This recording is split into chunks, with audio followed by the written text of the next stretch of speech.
Salam, mən Azərbaycan dil ədəbiyyat müəllimi Məmmədli Narxana. Biz sizinlə bu gün OTK-nın 20-li sınağının ikinci test tapşırığına baxacağıq. Elə isə gəlin başlayaq. Biz dostların yardımını unutmamalıyıq.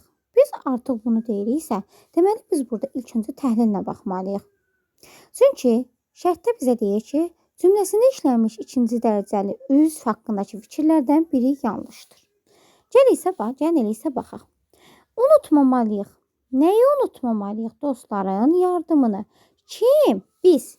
Deməli, mübtəda, tamamlıq, xəbər. Cümləmiz bundan ibarətdir. Gəlin baxaq. A variantına xəbərdən asılıdır. Xəbərdən asılıdır deyirsə, biz burada sintaktik əlaqəyə baxmalıyıq. Bəli, asılıdır.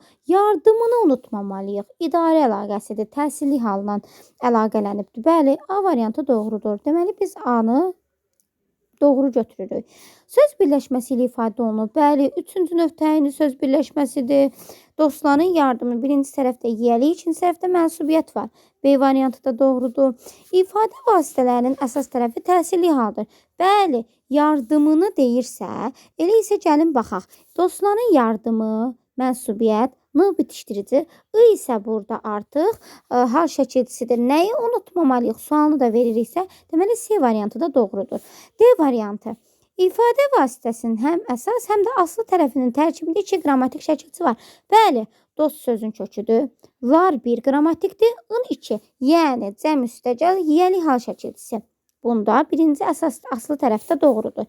İndi isə əsas tərəfə baxaq. Yardım, kökü, I mənsubiyyət, n bitişdirici, I yenidən təsirli hal. Bəli, burada da 2, burada da 2. Hər ikisində 2 dənə hal şəkilçisi, mənsubiyyət, digərində isə cəm və hal şəkilçisi olduğuna görə 2 qrammatik şəkilçisi kimi götürülür. D variantı da doğrudur. Y variantına baxaq. Mübtəda ilə tabellik əlaqəsindədir. Tabellik əlaqəsi deyirsə, biz uzlaşma, idarə yanaşma əlaqəsinə baxacağıq. Biz dostların yardımını, heç bir məna əlaqəsi yoxdur ilk öncə. Deməli, burada yanaşma əlaqəsinə söz gedə bilməz. Mübtəda və xəbər, üçüncü növ təyini söz birləşməsi olmadığına görə uzlaşma əlaqəsindən də xəbər söhbət gedə bilməz. İdarə əlaqəsində də bizdə mütləq hal şəkilçisi olmalıdır birinci tərəfdə. O da olmadığına görə idarə əlaqəsində. O da olmadığına görə idarə əlaqəsi də yoxdur.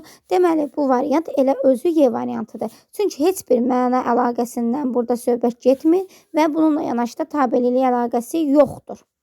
Cavabımız Y variantıdır.